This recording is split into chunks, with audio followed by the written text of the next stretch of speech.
Susunod na katanungan po. Ano lang ito? Personal ano naman to? Personal na o parang opinion o sariling sagot mo lang to. Kaya walang mali. Pwedeng i-blip. Pwedeng sige, beep na lang natin. Kasi baka magka-issue, Oo, di ba? baka ano lang. Siguro yung dating close mo sa samahan, parang hindi, kahit sa Kalingap or sa ibang sa ibang samahan. Malalim na yung Dati mong parang sa hanggang dikit kayo, close kayo, kaso parang bigla na lang naglalaho na ba? Parang nawawala. Ala. Grabe yun! Grabe yun! Ala. Ay, Sige, yun. I-blip mo na lang, bro. Oh, bro. Yan ang bro. Kasi close ko talaga to. Close ko talaga siya. Kaya lang ngayon talaga hindi na kami masyadong nag-uusap, nagsasama. At parang wala na din talaga, wala na din po. Pero may communication pa din, nagchat-chat, minsan tumatawag po. Pero ayoko na i-explain lahat kasi baka malaman nila kung sino eh. Pero ako bibig mo na lang, bro. Yung tao na dati kong close pero ngayon hindi na masyado, si Kalampitus. Kalampitus. Bro, ito sa akin din, bro. Kasi, paano ba? Di ko na rin siya masyadong lagi nakakasama. And, Sino ba? Sino siya? and syempre, bro, paano ba to? Ako dyan, hindi ko nag-isip niya ng sabi ko, hype. Ang hirap. Medyo mahirap. Guys, medyo mahirap yung tanong. Kasi di na dati kasama ko din to lagi, no? So, lagi kami. Lagi akong inaakit sa sa mga lakad. Lagi inaakit sa lakad, kahit saan. Pero bigla siyang nawala. Bigla siyang di na siya kumbaga active o di na siya active.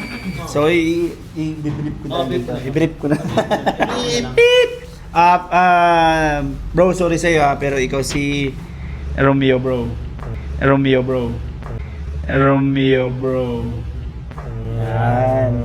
Hindi naman siguro siya nagbabago dahil siguro lang lagi lang siyang busy. Busy talaga. Lagi lang siyang busy, hindi na siya nakakasama. Kung siya i-explain, baka malaman nila kung sino eh. At least at sa atin. Okay. Kasi nga may bago na siyang Tit! yan. Double meaning, double person. Yes. May bago na siyang Tit! yan. Okay na, yun na. And bro, sana maging masaya ka sa ginagawa mo. Oh, Love you, bro. Next. Last ako, bro. Kasama dati. Lagi ko siyang nakasama sa biyahe, kapag nagmi-mission, kapag malalayong mission. Kaso ngayon na busy na sobra eh. Hindi ko alam dahil ata sa side hustle. Or sa mga, hindi ko alam, baka mag-aasawa na din siya eh. Ay, grabe. Hala. Sino siya? Si Sed.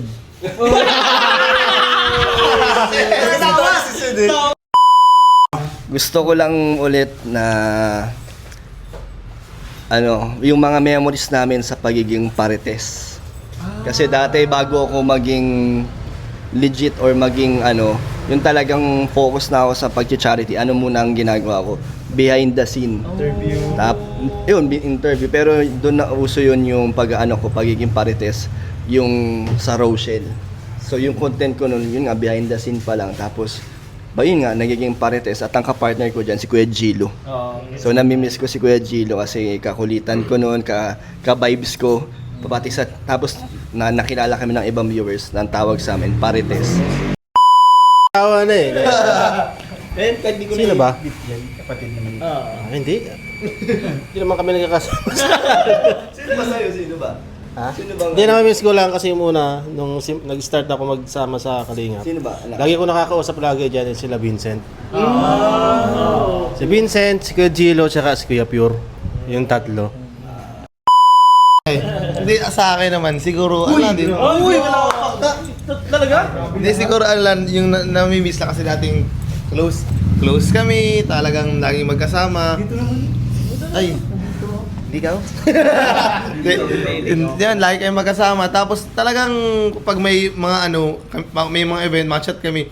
Bro, masabay ka, ganyan-ganyan. Kilala ko na yun. Kilala mo din, Masa? Kasi di ko na rin siya nakakasama. Oo, kahit si Boss din namin nakakasama. Kaya medyo Siguro namimiss lang namin yung ano niya, kulit niya. Sino ba yan? Eh siguro mag-aasawa niya yata. Ay, grabe, kilala ko na yan. Hindi, si ano lang, si Carl. Kasi, si Boss Carl. Kasi hindi namin masyado nakaka-jamming sa mga labas. Dati, pag magkakasama kami, pag may event, magkakasabay kami yan, nila Joms, nila Boss D, pagpupunta. Kaso ngayon, Sa apartment dati, oo, coach, no? tumatambay, oo. Kaso ngayon, medyo siguro nga, ayun na boss, na-busy na rin yata sa ano niya, may pinagkakabalang iba na. Yan lang boss, yan ang matanong. Pero, masaya naman tayo lahat sa mga Masaya tayo. naman. Yes.